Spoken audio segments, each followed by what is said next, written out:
गला 20 तारीख संध्या बेले 9:30 ରୁ 10ଟା ଭିତରେ ଆମର ସର୍ବାଲ ତଲିପଡ଼ା ପାଖରେ ଜଣେ ଅନନୋନ୍ ଆକ୍ୟୁଜ୍ ଆମର ଯେଉଁ କମ୍ପ୍ଲେନେଣ୍ଟ ଅଛନ୍ତି 172 ନମ୍ବର କେସ୍ର ସେଥିରେ ଧୀରେନ୍ଦ୍ର ମହାରଣା ତାଙ୍କ ଘରେ ପଶିକରି ଫାୟାରିଂ କରିବାର ଗୋଟେ କେସ୍ ଆମର ରେଜିଷ୍ଟ୍ରେସନ୍ ହୋଇଥିଲା। ଏ ରେଜିଷ୍ଟ୍ରେସନ୍ ହେଲା ପରେ ଆମେ ଏଟାକୁ ଅତି ପ୍ରାୟୋରିଟି ସହକାରେ ନେଇଥିଲୁ କେସ୍ର ଇନଭେଷ୍ଟିଗେସନ୍କୁ। ଏସ୍ପି ସାର୍ଙ୍କ ନିର୍ଦ୍ଦେଶରେ ଆମର ମଲ୍ଟିପୁଲ୍ ଟିମ୍ସ ଗଠନ କରାଯାଇଥିଲା।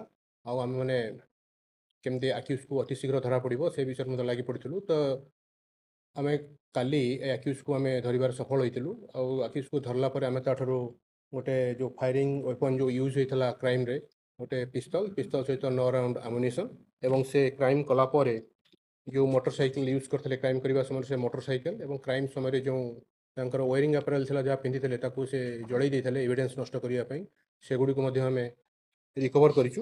ଆଉ ଆକ୍ୟୁଜ୍କୁ ଆମେ ଗିରଫ କରିଛୁ। ଆଜି ତାଙ୍କୁ କୋର୍ଟକୁ ଫରୱାର୍ଡ଼ କରିବୁ।